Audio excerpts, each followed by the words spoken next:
Voilà, les violences psychologiques sous un pervers narcissique. Avant d'aborder la vie que le pervers narcissique mène avec la proie ou sa victime qu'il a réussi à mettre sous emprise, je vais vous donner ici les grandes lignes d'une vingtaine d'actes de violence psychologique que le pervers narcissique exerce sur sa victime. Alors, qu'est-ce qu'une violence psychologique sous un pervers narcissique? Selon ma définition personnelle, c'est l'ensemble des actes non palpables, émotionnels et moraux que le pervers narcissique pose avec vous dans le but de vous transformer et de vous remodeler de sorte qu'il puisse disposer de vous comme bon lui semble sans que vous ne soyez plus en mesure de vous défendre et qui vous amène à ne plus savoir ce qui est vrai de ce qui est faux dans votre vie. Voici quelques actes de violence psychologique que vous pourriez observer ou entendre si vous ou un ami ou encore un proche vit avec un pervers narcissique.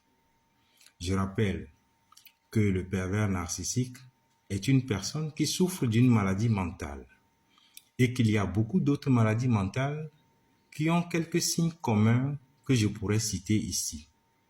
Attention à ne pas tout confondre avec le pervers narcissique.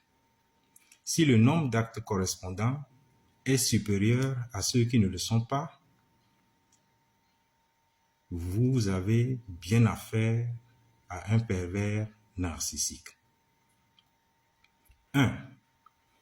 Vous avez l'impression d'être en face d'un miroir. Il vous accuse de tout ce que vous lui reprochez. Par exemple, tu ne prends pas soin de nos choses. Non, c'est faux. C'est toi qui ne prends pas soin de nos choses. 2. Quand il vous dit quelque chose et qu'après il y a un problème autour du sujet, il vous dira soit que ce n'est pas ce qu'il a dit, ou que c'est vous qui n'avez pas bien entendu, ou encore que vous avez mal entendu ce qu'il a dit. Et cette situation va se répéter souvent, au point où vous aurez envie d'avoir à portée des mains un enregistreur pour éviter toute discussion à l'avenir. Abonnez-vous, likez et partagez. La suite dans mes prochaines vidéos.